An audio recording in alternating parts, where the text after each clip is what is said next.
2011 ഇറങ്ങിയ ട്രാഫിക് എന്ന മലയാളം സിനിമയിൽ പിൽക്കാലത്ത് ഏറ്റവും കൂടുതൽ ആളുകൾ ഉപയോഗിച്ചൊരു ഡയലോഗ് ഉണ്ടായിരുന്നു.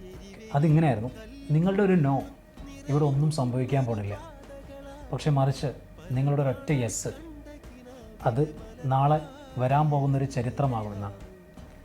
പിന്നീട് കേരളത്തിൽ അതുപോലെ തന്നെ സംഭവിച്ചു.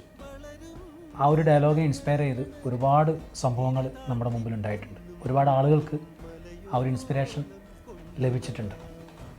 കഴിഞ്ഞ ആഴ്ച ബിഗ് ബോസിൽ ലക്ഷ്മി എന്ന കണ്ടസ്റ്റൻ്റ് അടുത്ത ആഴ്ചയിൽ തീർച്ചയായിട്ടും എവിക്റ്റ് ചെയ്യപ്പെടും എന്നുള്ള സിറ്റുവേഷനിൽ നിന്നാണ് ഒട്ടും പ്രതീക്ഷിക്കാതെ സാക്ഷാൽ മോഹൻലാലിൻ്റെ ഡയറക്റ്റുള്ളൊരു ക്വസ്റ്റ്യൻ, ലെസ്ബിയൻ കപ്പിൾസിനെ അംഗീകരിക്കുന്നുണ്ടോ, നിങ്ങളുടെ വീട്ടിൽ കയറ്റുമോ എന്നുള്ള ഡയറക്റ്റ് ക്വസ്റ്റ്യനിൽ ഒട്ടും പതറാതെ ലക്ഷ്മി പറഞ്ഞിരുന്ന ഒരു കാര്യം നോ എന്നുള്ളതാണ്.